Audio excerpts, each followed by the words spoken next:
అందరికీ శుభోదయం. నేను మరొక అంశంతో మీ ముందుకు వచ్చాను. ఇటీవలే మన Indian space research organisation ISRO చేసిన మరొక వరల్డ్ రికార్డులో మన దేశానికి చెందిన శుభాంశు శుక్లా జూన్ 25వ రోజున అమెరికా నాసా వాళ్ళు ప్రయోగించిన స్పేస్ క్రాఫ్ట్లో ఇంటర్నేషనల్ స్పేస్ స్టేషన్కి బయలుదేరినారు. జూన్ 25 నాడు బయలుదేరి ఇంటర్నేషనల్ స్పేస్ స్టేషన్ ISS అంటారు. ఆ ఇంటర్నేషనల్ స్పేస్ స్టేషన్కి అంటే భూమి నుండి 400 కిలోమీటర్ల దూరంలో ఉన్న అమెరికన్ ఇంటర్నేషనల్ స్పేస్ స్టేషన్లోకి చేరినారు. ఇప్పటి వరకు ప్రపంచవ్యాప్తంగా 15 దేశాలు దాదాపు 5 ఇంటర్నేషనల్ స్పేస్ స్టేషన్స్ని ఏర్పాటు చేసుకున్నాయి. వాటిలో అమెరికా స్పేస్ స్టేషన్ ఒకటి. ఆ స్పేస్ స్టేషన్కి జూన్ 25న ప్రారంభమై వాళ్ళు 26 నాడు స్పేస్ స్టేషన్లోకి చేరినారు. ఈ వార్తల్ని మనం చూసినాము. దాంట్లో స్పేస్ స్టేషన్కి వెళ్ళిన తొలి భారతీయుడిగా శుభాంశు శుక్లా రికార్డు స్థాపించినారు. అంతరిక్షంలోకి వెళ్ళిన రెండవ ఇండియన్గానే ఉన్నప్పటికీ స్పేస్ స్టేషన్కి వెళ్ళిన మొదటి వాడిగా శుభాంశు శుక్లా రికార్డు నెలకొల్పడం మనకు తెలుసు. నిజానికి అంతరిక్ష కేంద్రంలోకి అంతర్జాతీయ అంతరిక్ష కేంద్రంలోకి వెళ్ళిన జట్టు అంటే ఒక 4 వెళ్ళినారు. శుభాంశు శుక్లాతో పాటు ఇంకొక 3 వెళ్ళినారు. వీరు దాదాపు 2 వారాలకు పైగా అక్కడ పరిశోధనలు చేసి తిరిగి రావాలని, అంటే జూలై 14 కంటే ముందు రాలేరు. జూలై 14 తర్వాత వాళ్ళు తిరిగి భూమికి వస్తారు. అంటే 25 నాడు జూన్ 25 నాడు బయలుదేరినారు. జూలై 14 తర్వాతనే మళ్ళీ భూమి మీదకి రావచ్చు అని చెప్పి అంచనా వేస్తున్నారు. నిజానికి ఒక ఇంటర్నేషనల్ స్పేస్ స్టేషన్లో ఒక వ్యోమగామి ఆస్ట్రోనాట్ దినచర్య ఏ విధంగా ఉంటుంది? వాళ్ళు ఎలా పడుకుంటారు, ఎక్కడ తింటారు, ఏం తింటారు, అక్కడ ఏం వసతులు ఉంటాయి? నిజానికి భూమికి 400 కిలోమీటర్ల దూరం వెళ్ళిన తర్వాత అక్కడ భూమి ఆకర్షణ శక్తి ఉండకపోతే మనిషి గాలిలోనే నిలబడి ఉంటాడు, గాలిలోనే తేలుతూ ఉంటాడు. నడవడానికి వీలుండదు. గాలిలోనే తేలుతూ ఉంటారు కాబట్టి నడవలేరు, కదలలేరు, కీళ్ళు కదల్చలేరు. అందుకని అంతరిక్ష కేంద్రంలో మనం ఒక మనిషి ఎలాంటి జాగ్రత్తలు తీసుకోకుండా వెళితే 15 సెకండ్లు కూడా బ్రతకలేము. అంత బాగా వసతుల్ని కల్పించి గాలి, నీరు, వాతావరణము, అన్ని వసతులు భూమి మీద ఉన్న లాంటి వసతుల్ని అంతరిక్ష కేంద్రంలో భూమి ఆకర్షణ శక్తి లేని ప్రదేశంలో అన్నింటినీ క్రియేట్ చేస్తారు. కాబట్టే మన ఆస్ట్రోనాట్స్ అక్కడ సురక్షితంగా ఉంటారు. వాళ్ళు నిజానికి 24 గంటలు ఒక రోజులో వాళ్ళు ఏం చేస్తారు అనేది మనం ఒకసారి మౌలికంగా మనం చూద్దాం. సూక్ష్మంగా ఎలాగో విశ్లేషణ చేయలేము. నిజానికి వారు పీల్చేది అక్కడ గాలి ఉండదు కాబట్టి పీల్చడానికి వారికి ఆక్సిజన్ సప్లై ఉంటుంది. ఆక్సిజన్ నిరంతరం సప్లై ఉంటుంది కాబట్టి పీల్చడానికి గాలితో ప్రాబ్లం లేదు. తాగడానికి నీళ్లు అందుబాటులో ఉంటాయి. ఒకవేళ మంచు రూపంలో ఉన్నా కూడా వాళ్ళు వేడి చేసుకొని వాడుకోవచ్చు. నీళ్లు కూడా చల్లటి నీళ్ళు కానీ వేడి నీళ్ళు కానీ అందుబాటులో ఉంటాయి. వాతావరణము వాళ్ళ చుట్టూ టెంపరేచర్ కూడా చాలా తక్కువగా ఉండొచ్చు లేదా చాలా ఎక్కువగా ఉండొచ్చు.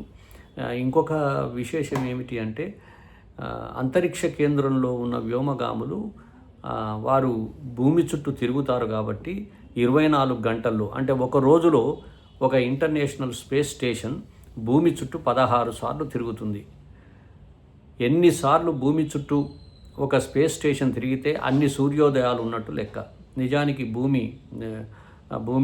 24 గంటల్లో ఒక్కసారి సూర్యోదయం అయింది. ఈ భూమి 16 సార్లు తిరగడం వల్ల ఈ స్పేస్ స్టేషన్ 16 సార్లు తిరగడం వల్ల 24 గంటల్లో 16 సూర్యోదయాలు 16 సూర్యాస్తమయాల్ని కూడా ఆస్ట్రోనాట్స్ అనుభవించాల్సి ఉంటుంది. అంటే 1 డేలో 24 గంటల్లో 16 సూర్యోదయాలు 16 సూర్యాస్తమయాలు ఉంటాయి. అంటే మనకు ఉన్నట్లుగా 12 గంటలు రాత్రి 12 గంటలు పగలులాగా ఉండదు. అక్కడ 16 సార్లు సూర్యోదయం, 16 సార్లు సూర్యాస్తమయం ఉంటుంది కాబట్టి అక్కడ దినచర్య చాలా విచిత్రంగా ఉంటుంది. వాళ్ళు బరువు ఉండరు, గాలిలో తేలిపోతూ ఉంటారు, భూమి ఆకర్షణ శక్తి ఉండదు. వాళ్ళు కాళ్ళు కదల్చలేరు కాబట్టి, చేతులు కదల్చలేరు కాబట్టి, కీళ్ళన్నీ కూడా బాగా స్టకప్ అవుతాయి. కాబట్టి వాళ్ళు ఎవ్రీ డే చాలా రిగరస్గా వాళ్ళు వ్యాయామం చేయాల్సి ఉంటుంది. అక్కడ వాళ్ళకు ఒక జిమ్ ఏర్పాటు ఉంటుంది కాబట్టి 2 hours ఎవ్రీ డే వాళ్ళు వ్యాయామం చేయాలి. చేస్తేనే కానీ ఈ కాళ్ళు కానీ కీళ్ళు కానీ ఏవైనా మనకి ఎముకలు అన్నీ కూడా పటిష్టంగా ఉంటాయి, కీళ్ళన్నీ పటిష్టంగా ఉంటాయి. మళ్ళీ తిరిగి భూమి మీదకి వచ్చినప్పుడు ఇబ్బంది ఉండదు. వాళ్ళు 2 గంటలు కఠినంగా వ్యాయామం చేస్తారు అక్కడ ఉన్న జిమ్లో. వాళ్ళకి తినడానికి ప్రత్యేకమైన ఆహారాన్ని ఇక్కడి నుంచే ప్యాకెట్ ఫుడ్ పట్టుకొని వెళ్తారు. దాంట్లో పలు రకాల ప్యాకెట్ ఫుడ్స్ ఉంటాయి. వాళ్ళు పడుకోవడానికి బెడ్స్ మామూలు బెడ్ ఉండదు, ఎందుకంటే అక్కడ భూమి ఆకర్షణ శక్తి లేదు కాబట్టి గోడకే స్లీపింగ్ బ్యాగ్స్ ఉంటాయి. ఆ గోడకి అడ్జస్ట్ అయిన స్లీపింగ్ బ్యాగ్స్ ఉంటాయి. ఆ స్లీపింగ్ బ్యాగ్స్లోకి దూరి నిద్రపోతారు. తర్వాత 16 సార్లు 24 గంటల్లో 16 సార్లు సూర్యోదయం అవుతున్నది అంటున్నాం కాబట్టి వాళ్ళకి కిటికీల్లోంచి సూర్యోదయం అయితే బాగా సూర్యుని వెలుతురు వస్తుంది కాబట్టి వాళ్ళు నిద్రపోయే 8 గంటలు నిద్రపోతారు. ఆ నిద్రపోయే టైంలో వాళ్ళు కళ్ళకి ముసుగు వేసుకొని నిద్రపోతారు. అప్పుడు ఎన్నిసార్లు సూర్యోదయమైనా వాళ్ళకి పెద్ద ఇబ్బంది ఉండదు. నిద్ర 8 గంటలు తప్పనిసరి పోవాలి కాబట్టి గోడకి అమర్చిన స్లీపింగ్ బ్యాగ్స్లో నిద్రపోతారు. వాళ్ళు ఒక జిమ్ ఉంటుంది అని చెప్పినాను, 2 బాత్రూమ్లు ఉంటాయి. వాళ్ళు మూత్రం పోయినప్పుడు ఆ మూత్రాన్ని కూడా రీసైకిల్ చేసిన తర్వాత మళ్ళీ ప్యూర్ వాటర్గా మార్చి దాన్ని తిరిగి వాడుకుంటారు. అక్కడ నీరు ఎక్కువగా ఉండదు కాబట్టి ఉన్న నీటితోనే అడ్జస్ట్ కావాలి కాబట్టి వారు మూత్రాన్ని కూడా రీసైకిల్ చేసి వాడుకుంటారు. వాళ్ళకు కిటికీలు ఉంటాయి అన్ని వైపులా చూడడానికి, 360 degrees చూడడానికి కిటికీలు ఉంటాయి. పడుకునేటప్పుడు ఆ కిటికీల్ని మూసేస్తారు. తర్వాత ప్రతిరోజు వారు నిజానికి ఇప్పటి వరకు మన అంతరిక్ష చరిత్రలో అంతరిక్ష స్పేస్ స్టేషన్ అంటే ఇంటర్నేషనల్ స్పేస్ స్టేషన్లో అత్యధిక సమయం ఉన్న వ్యక్తి పెగ్గీ విల్సన్. అతను 665 రోజులు అంతరిక్ష కేంద్రంలో ఉండి వచ్చినారు. ఇప్పుడు మన శుభాంశు శుక్ల 3 వారాలు ఉండి వచ్చే అవకాశం ఉంది. అక్కడ మంచి ఎలక్ట్రిసిటీ పవర్ ఫెసిలిటీ ఉంటుంది, ఇబ్బంది ఏమి ఉండదు. తర్వాత 8 గంటలు తప్పనిసరిగా నిద్రపోయాలి. తర్వాత అక్కడ రేడియేషన్, సూర్యరశ్మి కానీ లేకపోతే కాస్మిక్ కిరణాలు కానీ చాలా తీవ్రంగా ఉంటాయి కాబట్టి వాళ్ళకి స్పేస్ షూట్ ఉంటుంది, అంతరిక్ష డ్రెస్ ఉంటుంది. ఆ డ్రెస్ వేసుకొని ఆ రేడియేషన్ను కాస్మిక్ రేస్ నుండి రక్షణ పొందుతారు.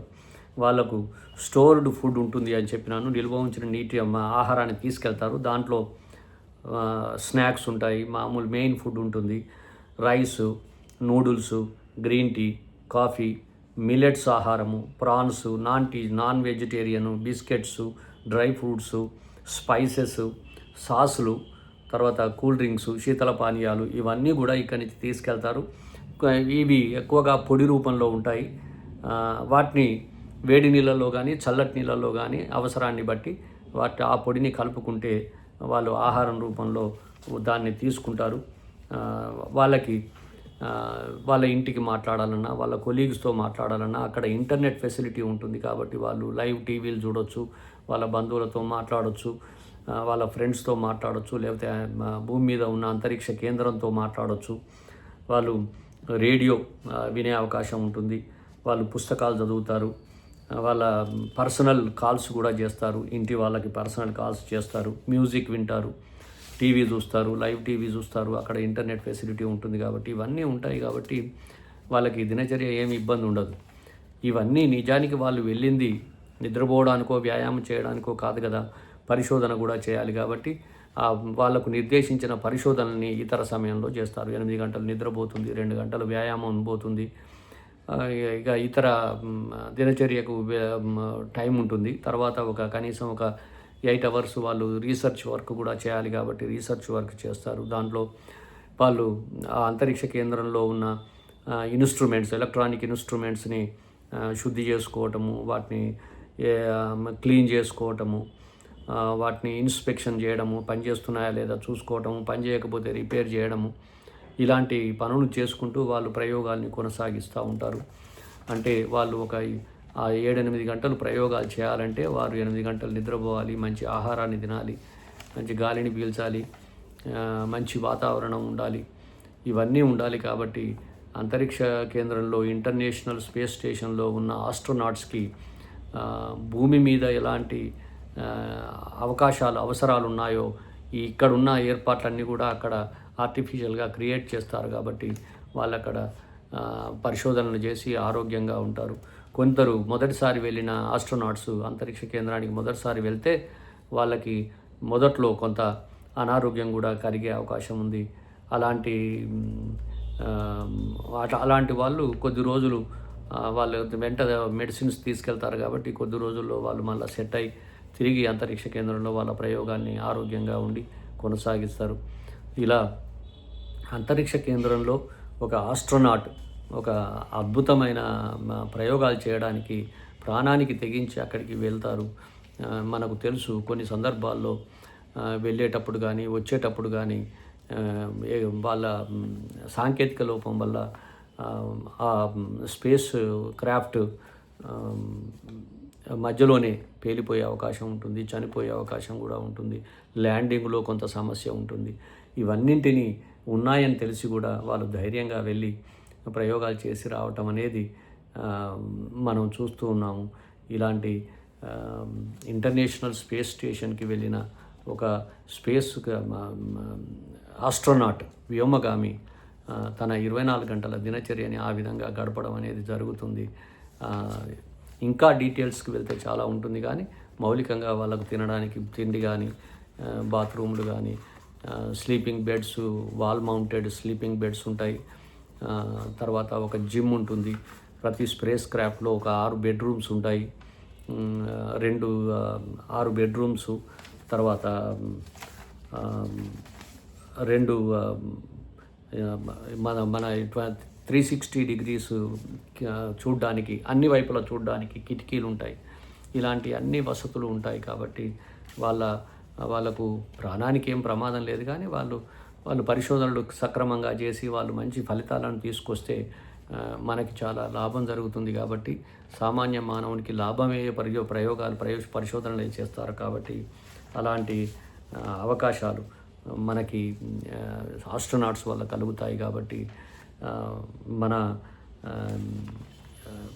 భారతదేశం కూడా మానవ సహిత స్పేస్ క్రాఫ్ట్ని అంతరిక్ష కేంద్రం ఇంటర్నేషనల్ స్పేస్ స్టేషన్లోకి పంపించాలని, మనం కూడా త్వరలో ఇస్రో ద్వారా ఇలాంటి ప్రయోగాలు స్వతంత్రంగా ఇండిజీనియస్గా చేయాలని చెప్పి మనం కోరుకుంటూ, ఆల్రెడీ అంతరిక్ష కేంద్రంలో ఇంటర్నేషనల్ స్పేస్ స్టేషన్లో ఉన్న శుభాంశు శుక్లా క్షేమంగా తిరిగి రావాలని చెప్పి ఇవాళ 11 ఇంకొక 14వ తేదీ తర్వాత, జూలై 14 తర్వాత ఏ రోజైనా రావచ్చు అంటున్నారు. కాబట్టి ఆయన క్షేమంగా రావాలని చెప్పి ఆయన ఏ లక్ష్యంతోనైతే అక్కడికి వెళ్ళినారో ఆ లక్ష్యం సాధించి తిరిగి రావాలని చెప్పి మనం కోరుకుందాం. ఇప్పుడు అంతరిక్ష కేంద్రాల్లో ప్రపంచవ్యాప్తంగా 15 దేశాలు నెలకొల్పిన 5 ఇంటర్నేషనల్ స్పేస్ స్టేషన్స్లో ఉన్న వ్యోమగాములందరూ కూడా సురక్షితంగా చాలా అద్భుతమైన ప్రయోగాలు చేసి తిరిగి భూమి మీదకి రావాలని చెప్పి మనందరం ఆశిస్తూ వారికి శుభాకాంక్షల్ని, ఆల్ ది బెస్ట్ అని తెలియజేస్తూ మనందరం కూడా వారిని తిరిగి భూమి మీదకి వెల్కమ్ చేద్దాం. ఈ విధంగా ఈ వీడియో నేను సమర్పించిన ఈ వీడియో మీకు నచ్చినట్లయితే మీరు లైక్ చేయండి, సబ్స్క్రైబ్ చేయండి. ఇది చాలా పెద్ద అంశము, నేను మౌలికమైన విషయాన్ని మాత్రమే చెప్పగలిగినాను. అలా ఇలాంటి మరికొన్ని అంశాలని తీసుకొని మీ దగ్గరికి మళ్ళీ వస్తాను. ఇది మీరు నా వీడియో నచ్చినట్లయితే లైక్ చేసి షేర్ చేయండి. మరోసారి మీ దగ్గర సెలవు తీసుకుంటూ నమస్తే.